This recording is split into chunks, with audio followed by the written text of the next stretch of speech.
তাড়াতাড়ি।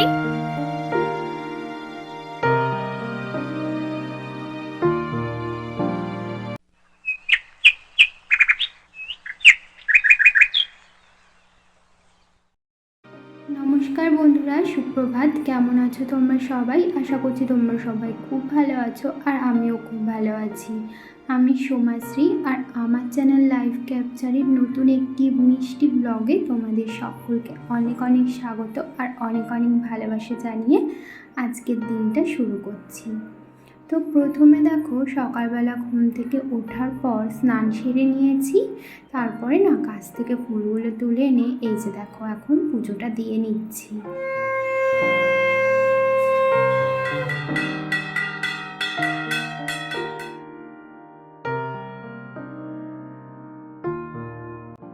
ঘরের পুজোটা দিয়ে এসে এখন এই যে তুলসীতলার পুজোটাও দিয়ে নিলাম। আর এই যে সকাল সকাল কিন্তু আমার একটা বড় কাজ সারা হয়ে গেল। আমাদের সংসারে যত কাজ আছে তার মধ্যে কিন্তু সব থেকে বড় কাজ এই যে পুজো দেওয়া, আর একটা হচ্ছে রান্না করা। তো মা তো ওইদিকে রান্না সামলায় সকালবেলা, আর আমি এদিকে না পুজোটা দিয়ে নিই। এখন আমি পুজোটা দিয়ে চলে আসলাম নিচে। এই যে নিচের ওই বাসি বিছানাটা না তোলা হয়েছিল না, তাই এখন বাসি বিছানাটা তুলে নিচ্ছি। আর দেখো আমি নিচে এসেছি, আর ও না উপরে ছিল, মানে আমার ছেলে। যেই দেখেছে আমি নিচে এসেছি ও ঠিক টের পেয়েছে, ঠিক একা একা দেখো নিচে চলে আসলো। মানে জানে যে মা নিচে গেছে, আমাকেও নিচে যেতেই হবে, নাহলে তো হবেই না। আর দেখো নিচে এসে ওর বদমাইশিও শুরু করে দিয়েছে। মানে কি বলবো, ওই যে আমি বালিশগুলো গুছিয়ে রাখছি আর বালিশগুলো বারবার আবার মানে উল্টো পাল্টা করে দিচ্ছিল। তো যাই হোক, এখন না বেশি বদমাইশি হয়ে গেছে। এই যে শরীর খারাপ হলো না মাঝে, তারপরের থেকেই ও একটু বেশি বদমাইশি করছে। কোথায় যাচ্ছ?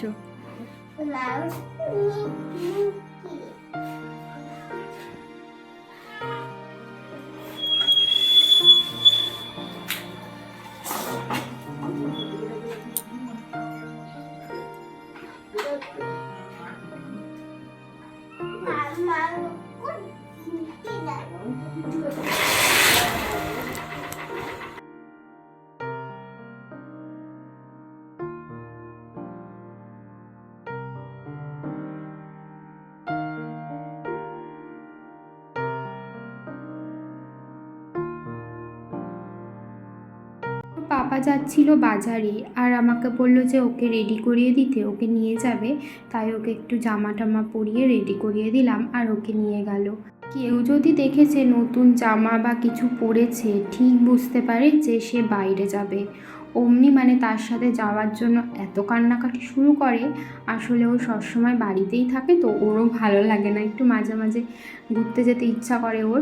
তো যাই হোক, এখন ওই আমার হাজব্যান্ড বাজারে গেল, তাই ওর সাথে ওকে পাঠিয়ে দিয়েছি। আর ও না বাজার থেকে চলেও এসেছে, আর বাজার থেকে নিয়ে এসেছিল মাংস। তো মা দেখো মাংস টাংস ধুয়ে সমস্তটা এখন রান্নাও বসে দিচ্ছে। এখানে দেখো কিছুটা মাংস তুলে রেখেছিল, সলিড মাংস, সেটাকে দিয়ে সন্ধ্যার দিকে মোমো বানাবে, তো সেই জন্য। আর তারপরে দেখো আমি চলে আসলাম ছাদে। ওই যে সকালবেলা কিছু জামা কাপড় ধুয়ে দিয়েছিলাম, সেগুলো না মেলা হয়েছিল না, তাই এখন ছাদে আসলাম আর এখন জামা কাপড়গুলো মেলে দিচ্ছি।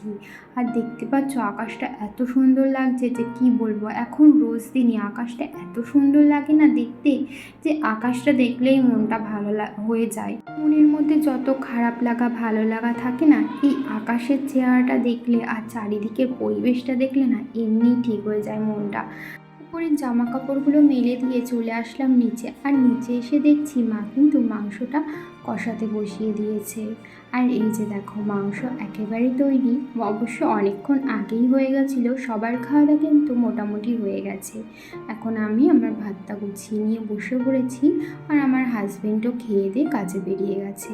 তো এই তো ভাত, মাংস, আর এই যে কিছুটা স্যালাড নিয়ে নিয়েছি, ব্যাস। আর মাংস হলে না কেউ অন্য তরকারি খেতে চায় না, তো সেই কারণে না আমাদের বাড়িতে যেদিন মাংস করে তো অন্য কোনো তরকারি আর রান্না করে না। তো যাই হোক, খাওয়া দাওয়ার পর এই যে বাসন কটা সমস্তটা মেজে ধুয়ে নিলাম। বন্ধুরা, সকালবেলা তোমরা দেখছিলে না একটা থালার মধ্যে মিষ্টি আমি কৌটার মধ্যে করছিলাম? ওটা কি হয়েছিল, মিষ্টি কৌটাটা কিন্তু নতুনই কিনে এনেছে, এই 2 দিন হলো। কিন্তু হয়েছেটা কি, এত পিঁপড়ে হয়েছে না, কালো কালো ছোট ছোট গুড়ি পিঁপড়ে সারা জায়গায়, কোথাও কিচ্ছু রাখা যায় না। ওই মিষ্টির কৌটার মধ্যেও পিঁপড়েগুলো ঢুকে গেছে। তাই না আমি সমস্ত মিষ্টি কৌটার থেকে বার করে ওই থালাটার মধ্যে দিয়ে একটু বারান্দায় রেখেছিলাম রোদ্রে। ওখানে গিয়ে দেখছি ওখানেও পিঁপড়ে ভর্তি হয়ে যাচ্ছে। তো সেই কারণে আর রাখলাম না, তাই ঘরে এনে না যতটা সম্ভব পিঁপড়ে ছাড়িয়ে অন্য একটা টাইট মুখওয়ালা কৌটায় ভরে রেখেছি। আগের কৌটার মুখটা না একটু ঢিলা ছিল, সেই জন্যই হয়তো পিঁপড়েগুলো ঢুকতে পেরেছে। এই কৌটাটার মুখটা তো অনেকটাই টাইট, দেখি কি হয়, পিঁপড়ে ঢোকে কি ঢোকে না। আজকেই তো রাখলাম সবে। তো যাই হোক, দুপুরবেলা তো ছেলেকে খাইয়ে দাইয়ে স্নান করিয়ে নিয়ে শুয়েছিলাম। ঘড়িতে এখন ওই 3:45 মতো বাজে। এই যে এক্ষুনিও ঘুম থেকে উঠলো।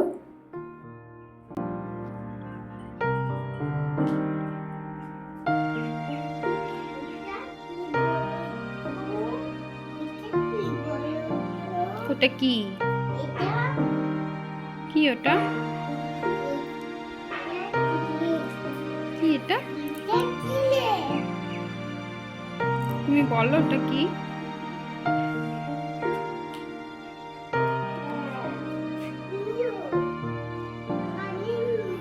চলো চলো করে চলো, হেঁটে হেঁটে চলো, হেঁটে হেঁটে। বন্ধুরা এখন ছাদে এসেছি। ওই যে সকালে দেখলে না জামা কাপড়গুলো মেলে দিয়ে গেলাম, সেগুলোই তোলবার জন্য এসেছি। আর কি রোদ্দুর, এখন 4টে মতো বেজে গেছে, 4টেরও বেশি, 4:30 বাজে। তো এখনও খুব রোদ্দুর, তাকানো যাচ্ছে না রোদের জন্য। তো এখানে একটু বসে নিলাম, কারণ এক্ষুনি সিঁড়ি দিয়ে উঠে এসেছি। আর সিঁড়ি দিয়ে উঠেই অমনি কথা বলছি তো পুরো কেমন একটা হাঁপিয়ে গেছি। আর ওই যে দেখো আমার ছেলে উঠে যাচ্ছে একা। এই উঠবা না, নামো, কেউ নেই ছাদে। তার জন্য দেখো আমি এসেছি বলে ও এসেছে আমার সাথে। সকালেও আমি যখন জামা কাপড় মেলতে এসেছিলাম, ও ঠিক বুঝতে পারে, মানে কেউ যদি ছাদের গেট খোলে, গেট খোলার আওয়াজ পেলে ও ঠিক বুঝতে পারে কেউ ছাদে আসছে বা নিচে যাচ্ছে। এত চালাক। কোথায় এসেছো, কোথায় এসেছো তুমি বলে দাও। বলবে না, মানে ক্যামেরা অন করলে ও আর কথা বলতে চায় না।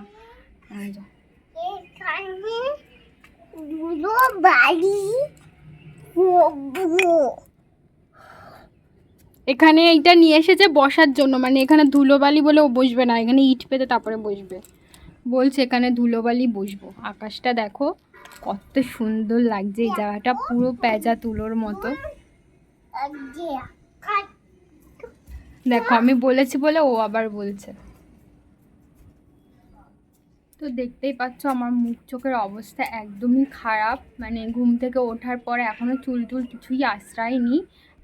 এখন নিচে যাব, ঘরটা ঝাড় দেবো, জামা কাপড় গোছাবো, তারপরে চুল আশ্রাবো। তো এতক্ষণ আমি খেলাম, আমার ছেলেকে খাওয়ালাম ও ঘুম থেকে ওঠার পর। তো এই তো বন্ধুরা, তাহলে এখন জামা কাপড়গুলো তুলে নিই। ওই যে দেখো মাঠে গরুর পাশে একটা বক বসে রয়েছে। এই বকগুলো না প্রায় সময়ই আমাদের বাড়ির সামনের মাঠটাতে আসে। তো যাই হোক, আর আমাদের বাড়ির সামনেই পুরো মাঠ, খোলা মাঠ। তো এখন জামা কাপড়গুলো এক এক করে তুলে নিচ্ছি।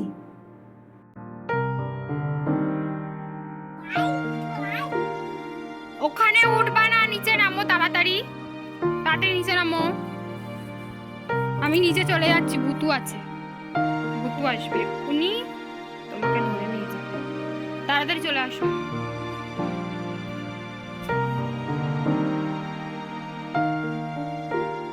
উপরের জামা কাপড় তুলে নিয়ে চলে আসলাম নিচে। আর নিচে এসে এই যে কাজগুলো সেরে নিচ্ছি, বিকালের কাজগুলো। ঘরটা ঝেড়ে নিচ্ছি। ঘরটা ঝেড়ে নেওয়া হয়ে গেলে সামনে যে উঠানটা আছে ওটাও একটু ঝেড়ে নেব। তারপরে ওই তখন যে জামা কাপড়গুলো তুলে আনলাম সেগুলোও না এখন এক এক করে পাট পাট করে রেখে দিচ্ছি। তারপর জায়গায় রেখে দেব। রোজ দিনই না আমার এতগুলি করে জামা কাপড় কাচতে হয়। এই তো আমার জামা কাপড় আর আমার হাজবেন্ড তো ডেলি জামা কাপড় ডেলি চেঞ্জ করে, মানে ও যেটা পরে কাজে যায়। তো সেই কারণে না আমার রোজ দিনই প্রায় 1 বালতি করে জামা কাপড় কাচতে হয়। আর আমার ছেলের তো দেখতেই পাচ্ছ ছোট ছোট কত প্যান্ট জামা, এগুলো তো কাচতেই হয় রোজ দিনেরটা। বন্ধুরা বিকেলের সমস্ত কাজবাজ সেরে আমি না স্নান করে আসলাম। এত গরম লাগছিল যে স্নান না করে থাকতেই পারলাম না। স্নান সেরে এসে চুলটা আঁচড়ে একটু সিঁদুর পরে নিলাম। তো এখন তো স্নান করে আসলাম আর এখন ওই 5:30 মতো বাজে বিকেল। তো এত পরিমাণে গরম লাগছিল যে কি বলবো, সে তো সকালে স্নান করেছি, যদিও আমি রোজ দিন সকালেই স্নান করি, কিন্তু এরকম গরম লাগে না। তো যখন মানে খুব গরম পড়তো তখন এরকম দিনে 2বার কি 3বারও হয়ে যেত আমার স্নান করা। তো আজকে অনেক দিন পরে এরকম গরম মানে লাগছে। আর ভালোই আজকে গরম পড়েছে, যেহেতু রোদ উঠছে না এই কয়দিন, তো গরমও ভালোই পড়ছে, পুরো গ্রীষ্মকালের মতো। তো যাই হোক, একটু মানে স্নান না করলে পারতামই না। ভালো করে সাবান দিয়ে স্নান করে আসলাম, এখন একটু ফ্রেশ লাগছে। আর আমার ছেলে গেছে ওর ঠাম্মির সাথে দোকানে, তো আমি সেই ফাঁকেই স্নানটা করে নিলাম, নয়তো ওকে রেখে আমি স্নান করতেই পারতাম না, এতক্ষণ ধরে প্রচণ্ড বদমাইশি করছিল। ওর পাশের বাড়ির একটা বাচ্চা আছে, ও এসছে, আর ওরা দুজন মিলে এত বদমাইশি করছিল যে কি বলবো। তো গেল দোকানে, তো সেই ফাঁকেই আমি স্নানটা সেরে নিলাম।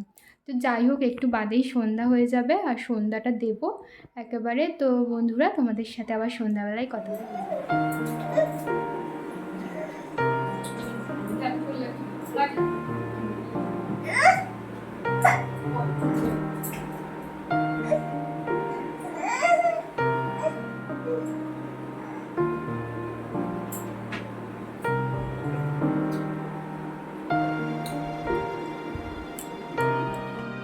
আমার ছেলে না এতক্ষণ বাইরে খেলছিল, ওই যে বললাম না পাশের বাড়ির একটা বাচ্চা ছিল, ওর সাথেই খেলা করছিল। আর কি বলবো, খেলা তো করিনি, সারা গায়ে ধুলোবালি লাগিয়েছে। মানে নিচে মাটিতে একবার শুয়ে পড়ছে, বসে পড়ছে, এমনি ওর সারা গায়ে চুলকানি, অ্যালার্জি, আর এই ধুলোবালি লাগলে না আরও বেশি হয়। কিন্তু বারণ করলেও তো শুনবে না, সেই করবেই।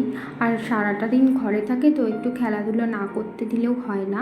তো যাই হোক, দেখো খেলাধুলার পর আমি ওর গাটা ভালো করে মুছিয়ে দিলাম। মুছিয়ে দেওয়ার পর জামাটাও পাল্টে দিয়েছি, আর গায়ে না একটু সুদল লাগিয়ে দিলাম।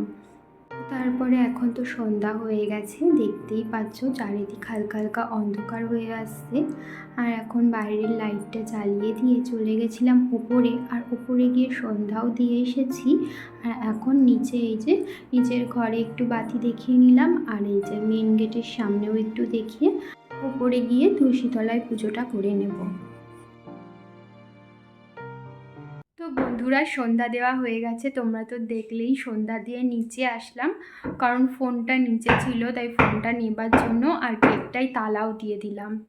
আর এখন 7টা বেজে গেছে, ভিডিওটা পোস্ট করব, কারণ আমি 7টার সময় ভিডিও পোস্ট করি রোজ দিন। চেষ্টা করি রোজ দিন 7টার সময় পোস্ট করার, কিন্তু হয়তো কোনো কোনো দিন হয়ে ওঠে না। তো যাই হোক, তো চলো উপরে যাই, আর উপরে কী করি না করি সবটাই তোমাদের সাথে শেয়ার করব। ভালো করে দেখাও, ব্যাং কেমন করে ডাকছে। ব্যাং ব্যাং ব্যাং ব্যাং ব্যাং ব্যাং ব্যাং ব্যাং ব্যাং ব্যাং ইলুম বলে ব্যাং ব্যাং ব্যাং ব্যাং ব্যাং ব্যাং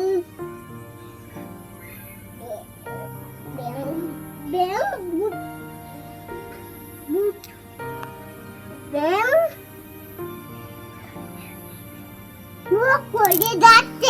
মুরগি কেমন ডাকে?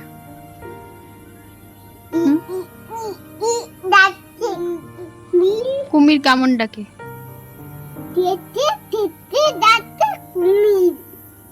হাম্বা কেমন করে ডাকে? হাম্বা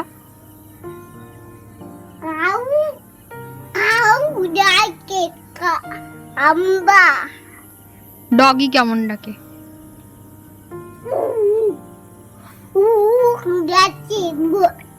মিউ কেমন ডাকে? মিউ এদিকে ঘোরো, এদিকে ঘুরে।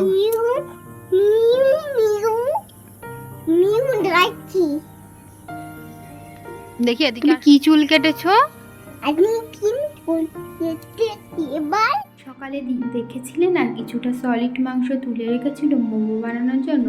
এই যে দেখো, মোমোর মাংসটা মা ম্যারিনেট করে নিয়েছে, আর এখানে ওই যে মোমো বানানোর জন্য পাতলা পাতলা করে লেচি বানিয়ে নিচ্ছে, আর লুচির মতো বেলে নিচ্ছিল। তারপরে এই যে দেখো, মোমো বানানোর না একটা ছিল, ছাঁচ ছিল। আর এইগুলো আসলে মোমো বানানোর ছাঁচ না, এগুলো ওই যে পুলি পিঠে বানায় না, সেগুলোর ছাঁচ। তো সেগুলোতেই মোমোগুলো বানাচ্ছিলাম, কারণ হাতে বানাতে গেলে না অনেকটাই টাইম লেগে যায়। আর সত্যি কথা বলতে হাতে না অতটা ভালো পারিও না। এই যে মা প্রথমে দুটো দেখিয়ে দিল, তারপরে এখন আমি সমস্তটা মানে বানিয়ে দেব। আর মা ওইদিকে মানে মোমোগুলো তৈরি করছিল, আর আমি এদিকে মানে মোমোর শেপগুলো দিয়ে দিচ্ছিলাম। যদিও অতটা ভালো হয়নি, আর তার উপরে না ওই যে মোমোর যে মানে ইয়েগুলো হয়েছিল বাইরের পুরটা, ওটা না অনেকটাই মোটা হয়ে গেছিলো, আর একটু পাতলা পাতলা করে লেচিগুলো করতে হতো। তো যাই হোক, এই যে দেখো এক এক করে আমি সমস্ত লিচিগুলোর মধ্যে পুর ভরে নিচ্ছিলাম। আর তারপরে এই যে এই ছাঁচগুলোর মধ্যে চেপে চেপে না ভালো করে দিতে হচ্ছিলো, নাই না মোমোর শেপগুলো আসছিল না, আর ফাঁকা ফাঁকা হয়ে যাচ্ছিলো সামনের দিকে। তারপরে দেখো আমি আবার হাত দিয়ে ঠিক করে দিচ্ছিলাম। এই যে দেখো সমস্ত মোমোগুলো শেপ দেওয়া হয়ে গেছে। এগুলোই সমস্ত না, মা আবার কড়াইয়ে ভাপ দিতে বসিয়েও দিয়েছে কিছুটা আর কিছুটা। এই যে দেখো কিছুটা মোমো ভাপ দেওয়াও হয়ে গেছে, আর মোমোর শেপগুলো না অতটাও ভালো হয়নি, তো দেখতেই পাচ্ছ। আজকে আমাদের রাত্রে ডিনারে হয়েছিল রুটি, মাংস, আর আমি একটুখানি শসা কেটে নিয়েছিলাম। আর এই যে একটা মোমো নিয়ে নিয়েছি, সাথে নিয়ে নিয়েছি একটু সস।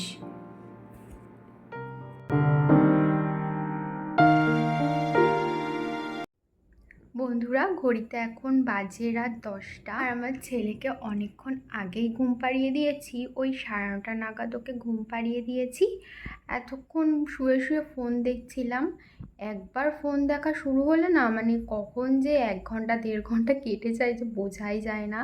ভাবছি যে ভিডিওটা এডিট করতে বসবো, কিন্তু একটার পর একটা ভিডিও আসলে না মনে হয় এটার পরে এটা দেখি, এটার পরে ওটা দেখি, দেখতে দেখতে না সময়টা কখন কেটে যায় বোঝাই যায় না। মানে সারাদিন তো অতটা ফোন দেখার সময় পায় না, ওই ছেলে ঘুমানোর পরই একটুখানি দেখি, বসলেই কখন যে সময় কেটে যায় একদমই বুঝতে পারি না। তবুও মাথার মধ্যে করে যে না আমাকে ভিডিওটা এডিট করতে বসতে হবে, না একেবারেই হবে না। তো মাথার মধ্যে ঘোরে, তবুও সময় কোথার দিকে কেটে যায়। তো সময় তো আর কারোর জন্য বসে থাকবে না, তাই না? সময় তো সময়ের গতিতেই এগিয়ে যাবে। তো যাই হোক, এখন মশারিটা টাঙালাম, আর এখন বসবো ভিডিওটা এডিট করতে। তাহলে বন্ধুরা, তো আজকের মতো ভিডিওটা এই পর্যন্তই। ভিডিওটি ভালো লাগলে একটি লাইক করে দিও, আর কমেন্ট করতে কিন্তু একদমই ভুলো না। আর আমার চ্যানেলে নতুন হয়ে থাকলে আর আমার ভিডিও যদি তোমাদের ভালো লাগে, ডেলি ব্লগ রোজ দিন দেখবার জন্য আমার চ্যানেলটাকে সাবস্ক্রাইব করে রেখো। তাহলে আজকের মতো এখানেই টাটা, শুভরাত্রি। আবারও তোমাদের সাথে দেখা হবে নতুন একটি ভিডিও নিয়ে। ততক্ষণের জন্য তোমরা ভালো থেকো, সুস্থ থেকো, সাবধানে থেকো, আর অবশ্যই আমার পাশে থেকো। টাটা।